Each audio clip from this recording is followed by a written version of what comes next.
This is the Holy Grail. The church turned this into an oasis.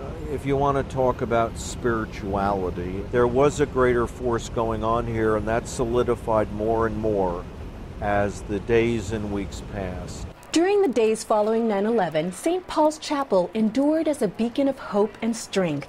St. Paul's became this place you could go and you could eat. There was barbecues set up. People were making hamburgers and hot dogs. That was the beginning of a community that started to develop.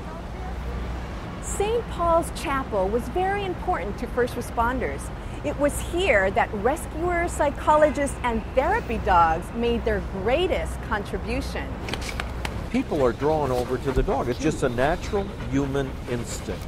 And I knew I was doing my job if I was the guy with the dog, as long as he let me talk to people.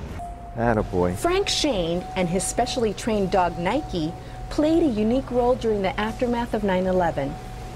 As a director of the Canine Disaster Relief Foundation, he and Nike provided guidance and comfort to the families of victims that were missing. As the weeks went on, he became known as the Angel. Right around the corner here on Broadway is where we would stop. He allowed people to express whatever they believed.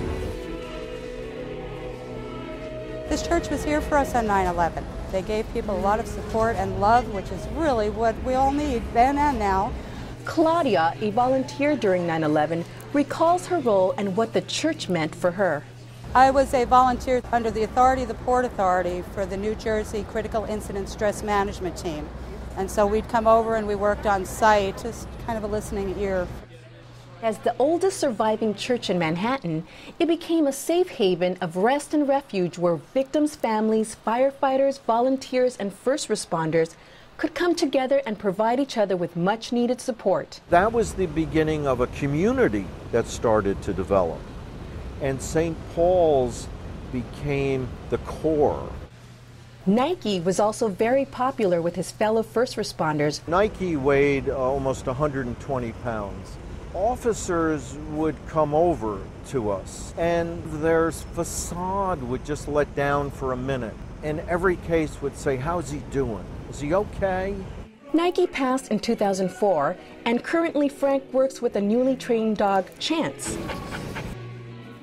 Chance's first deployment was attending the remembrance at St. Paul's during the 10th anniversary ceremony.